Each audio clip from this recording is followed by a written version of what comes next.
quick. My name is Jimmy Gaudry, and I'm going to be your facilitator today. I just want to reflect a little bit. The National Wilderness Skills Institute that you're all joining this week was really born out of, I'm thinking about Lisa Ronald's discussion yesterday, uncomfortable situation, right? I think during the pandemic, we felt that these in-person trainings that we often put on were not available, and we pivoted to doing something new and different. And I'm glad to see that we're still here today. And so we're coming full circle now, right? Because we're going to talk about some of the in-person trainings for rivers, public lands, and wilderness, not just in the US, but also in Lebanon that are available out there.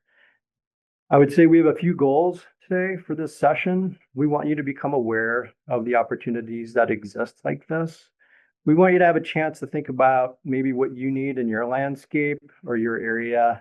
And we also want to provide you with some of the ideas on how you might put on your own training, like one of these in the future if needed. So just one final reflection, and then I'll pass it on. These types of trainings are really important. They provide the technical skills and skill building that we need to protect the landscapes that we work in. They provide ongoing career development for both agency employees as well as partners and others. And as we see this week, they provide a great chance for integration and cross-pollination on successes we've had in any given region or across the country. And so I'm excited to be hosting this session today, the Wilderness Ranger Academy session, and we're going to talk about a variety of different things going on across the country. So with that, I'm going to pass it off to Kristina Macaulay to kick us off. Good morning. My name is Kristina Macaulay. I am a wilderness program manager at the Southern Appalachian Wilderness Stewards.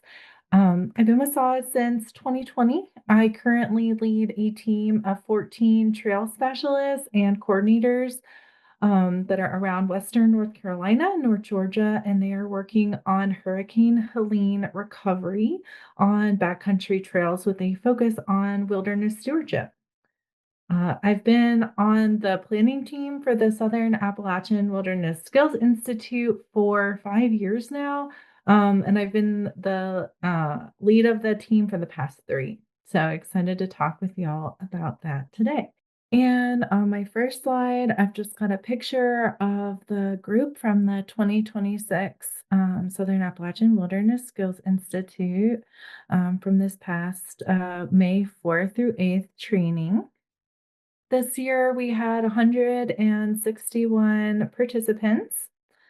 So the Southern Appalachian Wilderness Skills Institute, we were founded in 2011. We have a 6-person planning team. It's a partnership between the Southern Appalachian Wilderness Stewards, the Appalachian Trail Conservancy, and the Forest Service.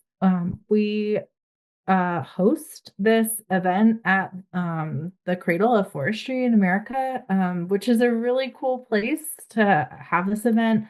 Find Outdoors and the Forest Service hosts us there each year. It's always in the same place.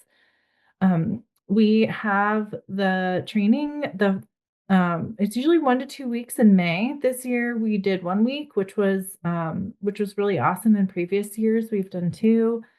We usually have 150 to 200 participants and about 40 organizations in attendance. That has grown throughout the years. Our budget for our WSI is about $5,000 to $15,000 for instructors, supplies.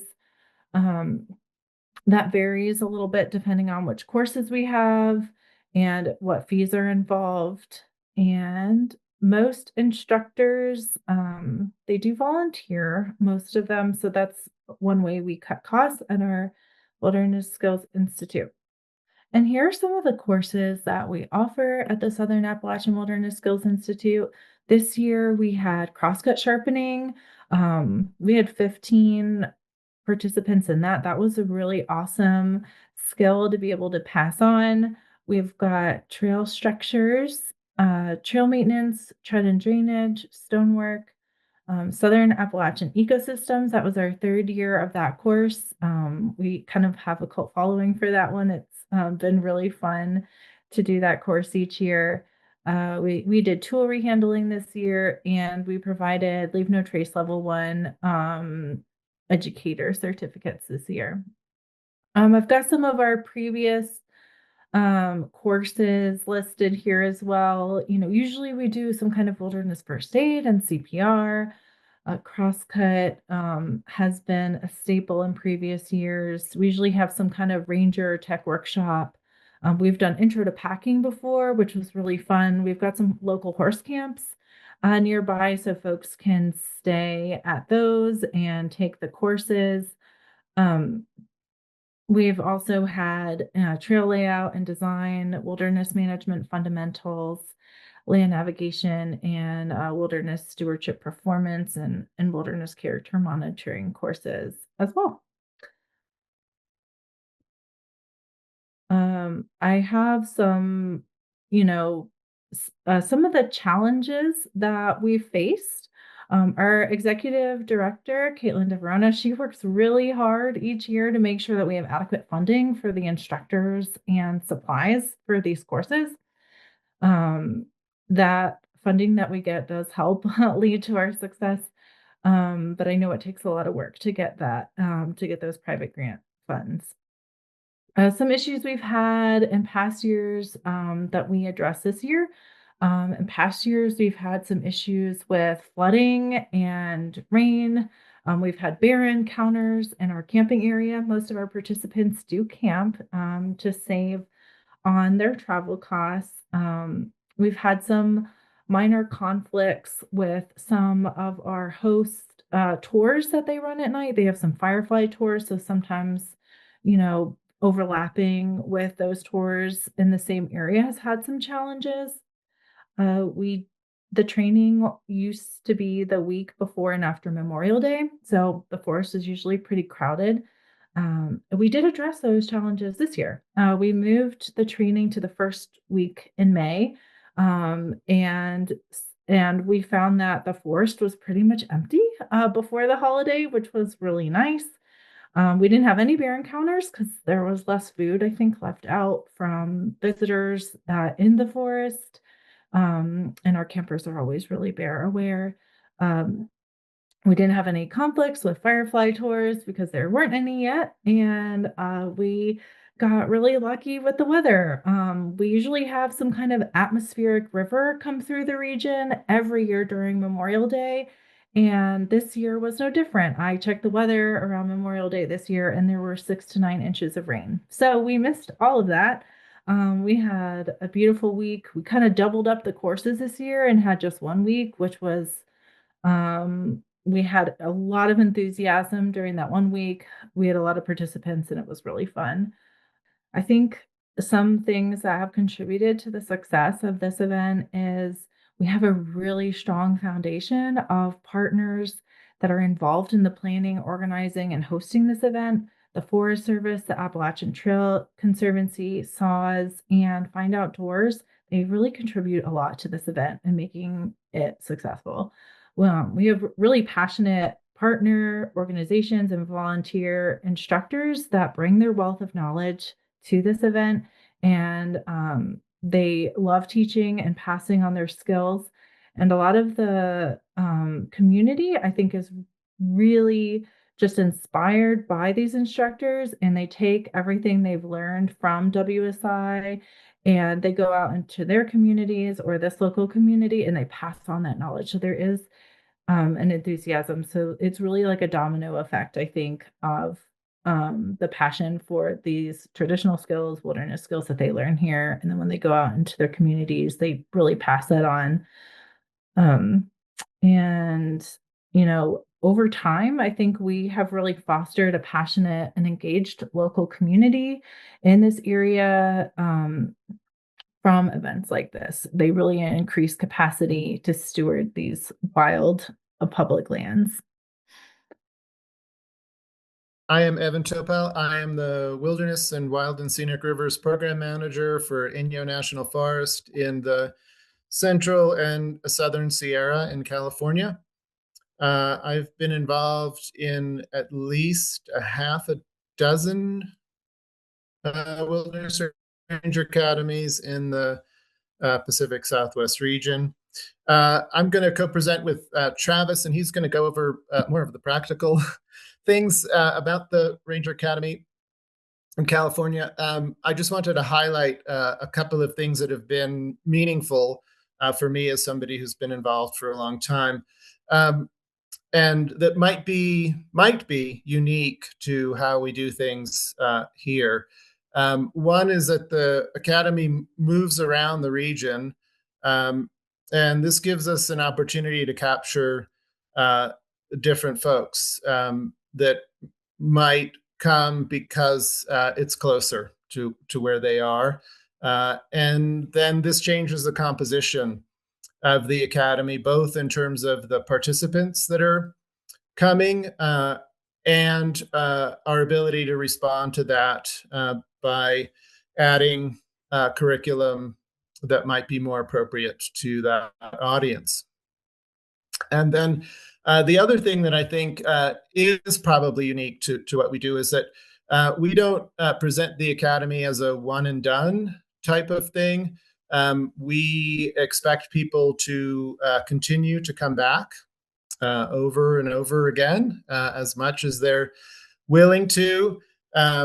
And this allows larger units with more capacity to help support the overall capacity of the region, to help provide the leadership for smaller units that may not have particular skill sets to provide to incoming people or their partners. And it also helps to develop leadership. So personally, I attended the Academy as a participant. I came back and helped present certain sessions. Then I got involved in planning multiple academies, and I've also been the host when we hosted here on the Inyo. And so it's been very helpful for my growth as a leader, and it's the way that I know most of the people that I know in the region that I've sometimes networking can be also very helpful to have people that you've worked with over and over year after year that you know that you can turn to and rely on. Wilderness people tend to be a bit solitary, so having the opportunity to get together has been very helpful. And with that, I will turn this over to Travis. Hey, thank you very much, Evan. Hello, everyone. My name is Travis Mason. I am the acting public service staff officer here on the San Bernardino National Forest in Southern California. I'm normally the forest recreation staff officer.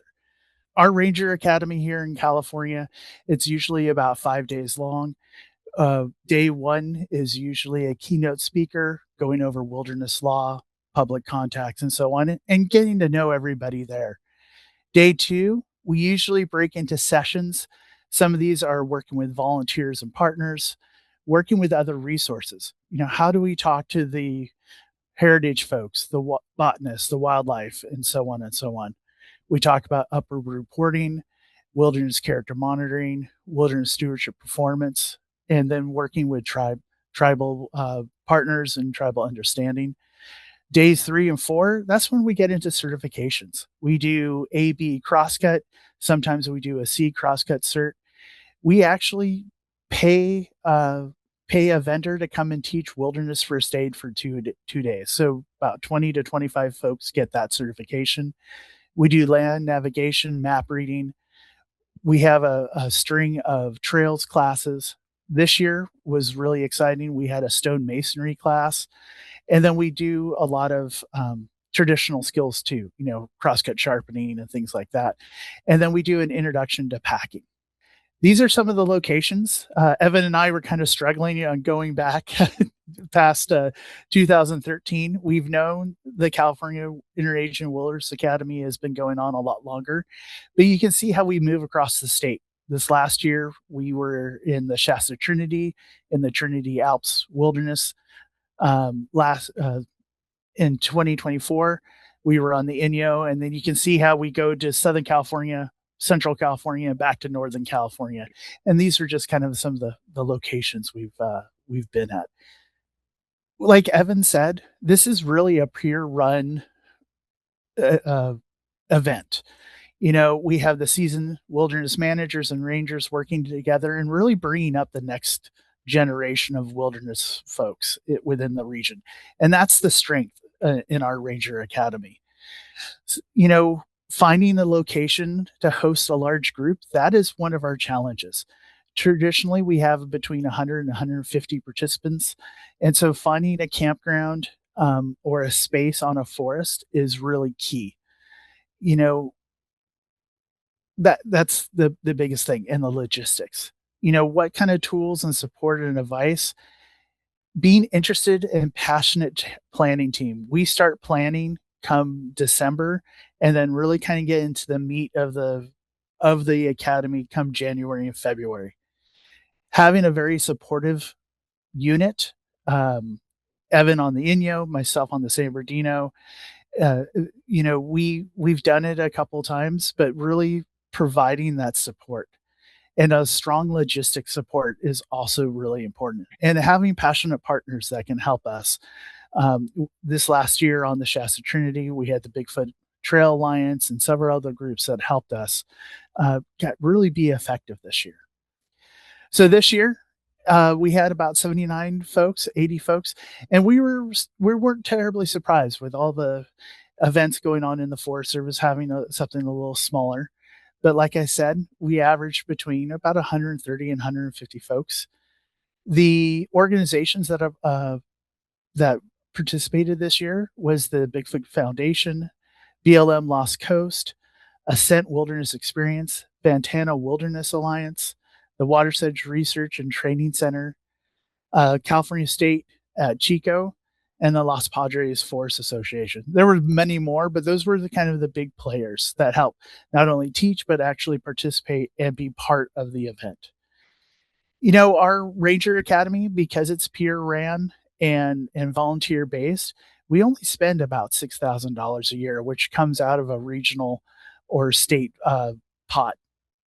The venue rentals this year, we were at a campground. We used a VFW hall and a couple other areas.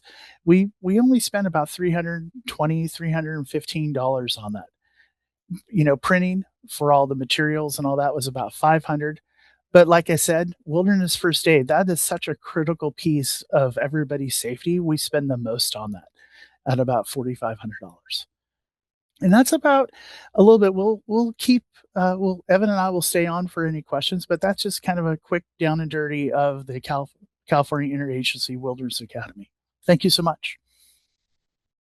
Hi, my name is Risa Shimoda. I'm the Executive Director of the River Management Society, and I'm going to be here speaking with you with my colleague Cannon Colgrove. So we're both here. I'm going to just kick it off with a little bit of history, and then have Cannon talk about, for sure, the last year of what is kind of a tradition for RMS, the River Ranger Rendezvous. So just a little bit about RMS. We were founded our founders started getting together across the federal agencies, for river administering agencies in the 70s. We got kind of organized in the 80s, and we combined with the state-based River Federation in 1985. Then we added Canada in the 90s. But we've been around for a while, and I think if you look at, to me, like the picture on the left is my favorite picture ever. It's of Bob Ratcliffe, who's retired from the BLM and National Park Service, transporting an item that he had to get downstream. And it illustrates both the skill that you have to have, the kind of the creativity that sometimes you have to call on, and the realities of dealing with logistics and so forth, like you guys all know. And just a little bit about our programs. We have a river training center that we do wild and scenic river training and just kind of meetups every month about workplace culture and operations. We do a bunch of hydropower practitioner training. And on our website, the River Training Channel, we have several hundred videos that are free for anybody to review. Our National Rivers Project is a partner-based GIS database, geospatial database of rivers. We have nearly 3,000 segments in the United States, and it's geared towards finding rivers that you would like to visit or recreate on. And it's geared towards beginners or people who are not familiar with an area. And we also have the 4, again, river administering federal agencies rivers listed. So you can look up Forest Service rivers, BLM rivers, Park Service rivers, Fish and Wildlife rivers. We have a River Studies and Leadership Certificate, where we now have 18, almost 19 colleges and universities that offer, this is my favorite part, a policy. You have to take a policy and a science, and you have to take a river safety course, and you have to take a GIS course. And for that, you can get a certificate, and one school has set it up as a minor. And those students, we invite them to our events, and if they can get themselves to the event, we pay for lodging, logistics, registration once they're there. And then every other year we have a symposium where a variety of folks, people who work on rivers from a variety of backgrounds, get together. Next year we'll be in Fayetteville, Arkansas, and Eastern Oklahoma. So that's us. And on the River Ranger Rendezvous, I'll just hand it off to Cannon after I'm done, is that this is an event that has been going on since the mid-90s. We swap between our Northwest chapter, where Cannon, as he mentioned, is the president, and the Southwest chapter, mainly because those are our 2 biggest ones, and we have the most people helping out. And there are more people who are rangers who have responsibility for a piece of river. And he'll tell you a little bit more about what happens at these things. Yeah, thanks, Lisa. Hi, everyone. My name is Cannon, and I am the president of the Northwest chapter of the River Management Society. And like Lisa said, last year, the Northwest chapter hosted the River Ranger Rendezvous last October. We had about 30 members, participants from across Idaho, Colorado, Montana, Wyoming, Utah, Arizona, and from a whole bunch of different agencies, federal agencies, state agencies, and nonprofits. Join us for a whole week in August on the Snake River there in Jackson, Wyoming. It was a really good time. We had a whole bunch of different presentations. We had the River Ranger crew there on the Snake River talk about their operation, their facility, and the equipment that they use, and kind of went through their protocols and what works best for their team of staff, which really helps educate all the other agency staff that came to this event to learn about some new ideas and how the crew there on the Snake River handles different challenges. We also had folks from the National Park Service talk about river management in the national park, Grand Teton National Park, as well as employees from the Teton County and how the county manages their river access sites and how that differs from the upstream sites on the national park and the downstream sites on the U.S. forest, and how those agencies collaborate with one another to meet the goals of a safe and enjoyable river experience for the public. We had about 30 different people attend, which was a really good turnout. And then we all camped at the U.S. Forest Service workstation there just south of Jackson, Wyoming. So everyone got to really network and share ideas and knowledge from their own rivers and kind of bring that to a central location, which is really the benefit of the River Ranger Rendezvous. And yeah, you can see in these photos, it's also just a really fun time for people to have.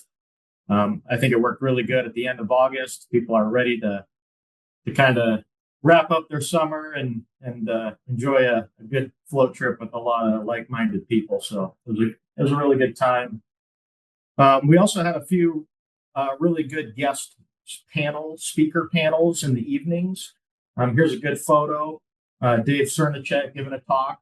We had a group of nonprofit partners that work on the Snake River talk about how their organizations can play a role in managing those rivers and assisting the agencies and how that really benefits the overall operation of the river. We also had a Wyoming state legislator come and talk about some policy and laws that the Wyoming state legislature had recently passed, and then also representative of the Wyoming Game and Fish Department talk about how their agency plans to implement some of those policies and laws related to commercial use operations on rivers in Wyoming, and how that can apply to some of those other states that had state agencies present at the River End Rendezvous. So then it's just a good time. We all hung out. We had good food, breakfast, lunch, and dinner, and camped for 4 nights and floated for 3 full days. One in the National Park Service, one in the county section, and then one in the U.S. Forest Service. So we got to see a lot of different management approaches.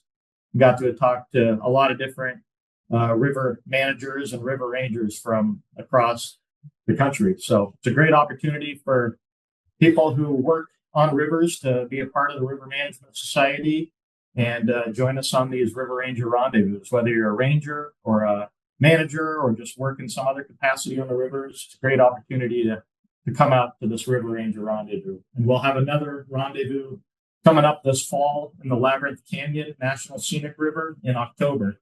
And that registration is open now through the end of July. So if you're interested, check out our website at the River Management Society and look for some more details. Thank you. Hello, my name is Samir. I'm the president of an organization. It's a non-governmental organization located in Lebanon, in the Middle East. I'm also the director of this organization. What we do is we are introducing the ranger, mountain and forest ranger idea or career to our country. So with this, we have this slogan, which is forging skills and protecting wilderness, because we believe in sustainability and creating the balance between man and nature. We also create the community, the engagement between local community and international communities, which is something really important for us to change the mindset of the local people we have, especially in the high mountains. And along the way, of course, we are protecting and helping to conserve a lot of biodiversity and natural spaces. We started in 2012, so here are some pictures. We started like a personal initiative, me and my friend, and we were along the way just 2 guys doing what needs to be done and learning how to use the equipment, how to guide, how to whatever comes with nature to be learned. And we also started getting involved with the young people. So we had something called between us. It was called a Youth Outreach Program, which was based on 3 schools. They contacted us and they wanted us to just help around. And by then we knew that there's a need for this program to be done. So what we did is multiple camps for these young teenager women, girls and boys. And we created such an impact that they were really connected and bonded. And we also worked with something called the Wild Scouts Initiative in 2016, 2017. Now you will see the numbers in a bit. I have a chart. So the numbers, the impact that we did was really helpful. Our scouts here in Lebanon, they truly work on a lot of subjects. However, the factor of conservation and protecting the wilderness, and which is the main core of the scouts, it's not really empowered. So here comes our work. And then also, they barely teach about safety because they do not have that idea. They just know how to light up the campfire and just set up the tents and sleep and spend time together. So um, um, we created something called the survival school approach, which was not about survival, but we kind of used that word to attract the scouts towards us. And then we teach them a little bit of ferrocerium rod, fire lighting, some sheltering, some stuff like that. And it really made an impact. But along the way, we were really approaching them uh, from the perspective of protecting nature is your way, so you can still enjoy it, and other creature will also live with it because our health is connected to their health.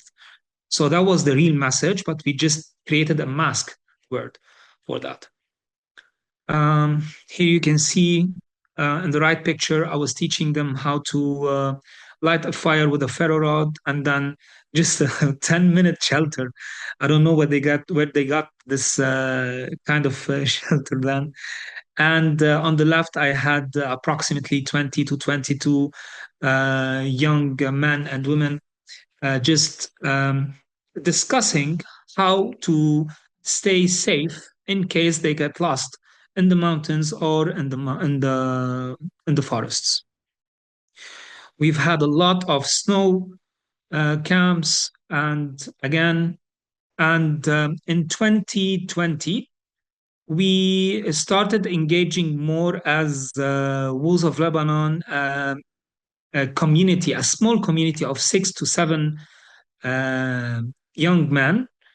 I was with them always, and you can see now the number. These are we were here with the local community of this region. The region is called Tannurin. This valley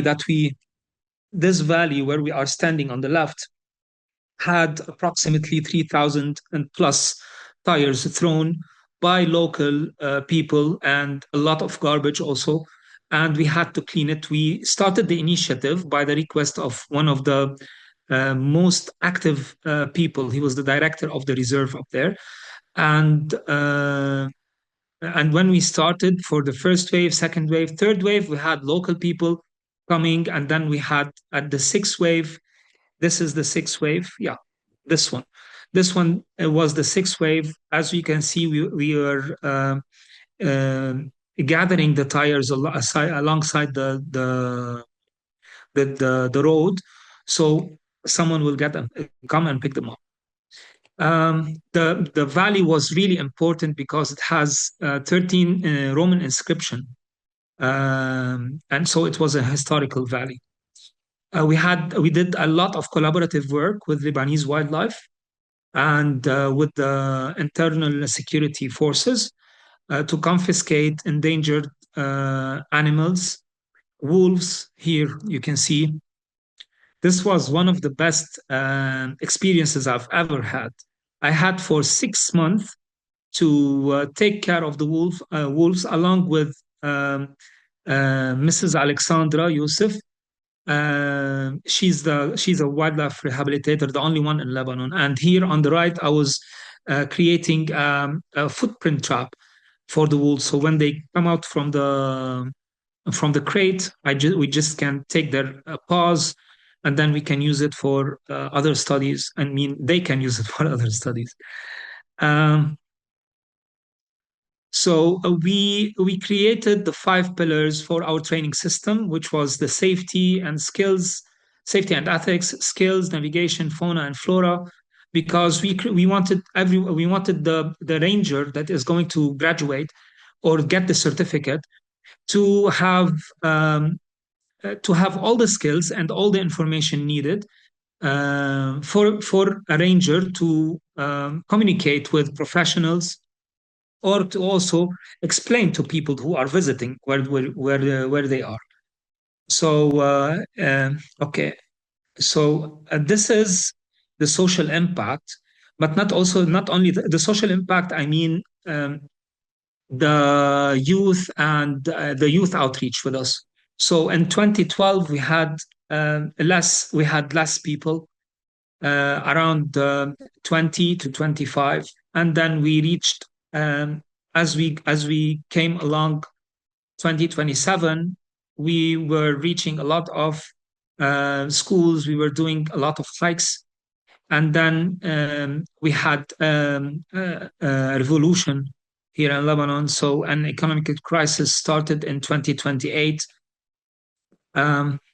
But what really happened in the background was the creation of the LWRA, the Academy. So from 2019 until 2023, we were always giving a wilderness first aid and risk reduction protocols. And in 2020, we became members with the International Rangers Federation and the European Rangers Federation. And what I forgot to mention is that in 2022, along with the mountaineering training program, we became proud partners with Leave No Trace. And then we continued and we continued with the mountaineering training program. And in 2024, we got the registration number, which is the official paper that we are an official organization, because back then we applied for in 2021 and we got it in 2024.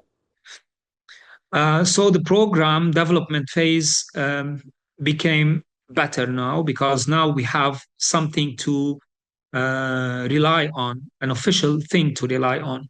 So as you can see, in 2024, after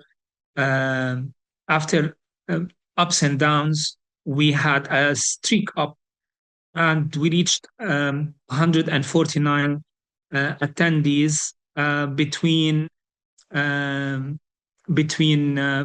ages of 20 and 50 years old. And as you can see, it is constant. However, in 2024, and strangely enough, what made us peak was the war that happened, because we were giving the mountaineering training program, and then war happened, and the program was divided into dry season and wet season. So the wet season was the winter, and war happened. So we had to move everything and make it an online course, which we called the Wilderness Essentials. And we got 34 attendees, and then we got a retention rate of 50%. And this is how we created the Lebanon Wilderness Ranger Academy, which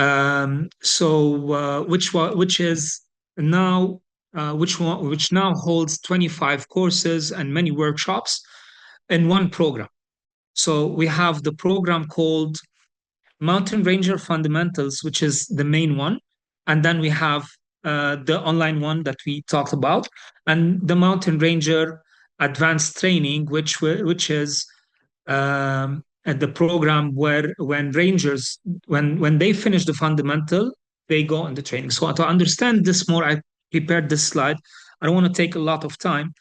This is why I'm running with my words, but our story is really long. So the ranger, in order to understand our program system that we created, you need to understand the ranking of the rangers.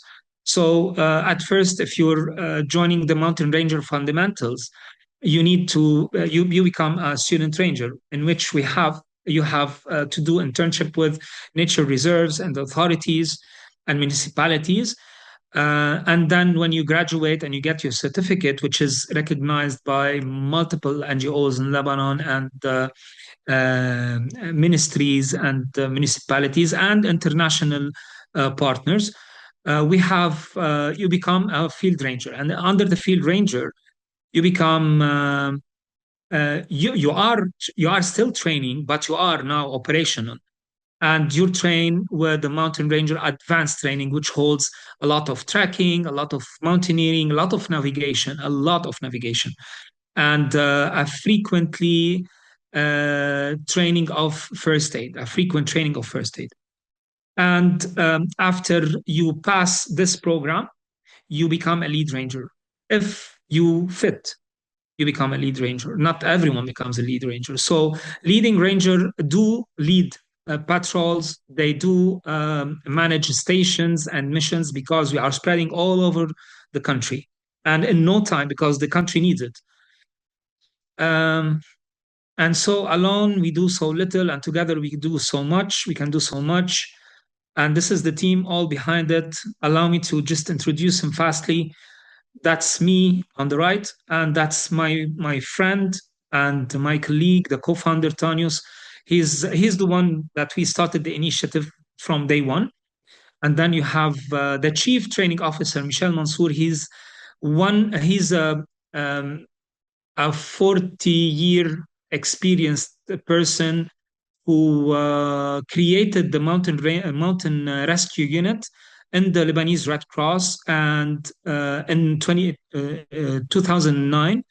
And now he's training, and with the Lebanese Civil Defense, he trains them with the rope rescue and rope access and search and rescue on all of these courses. My good friend Philippe Ayoub, the treasurer, and Alexandra, and my friend also Mahmoud Al-Haj, he's the lead officer, field officer. He is also an expert in search and rescue and mainly speleology, which is caving. So these are the main characters. And these are our partners. These are our partners. As you can see, there are lots of partners in Lebanon, but I need to highlight some of the partners. Of course, Leave No Trace, the International Ranger Federation, European Rangers Federation. We are members with them.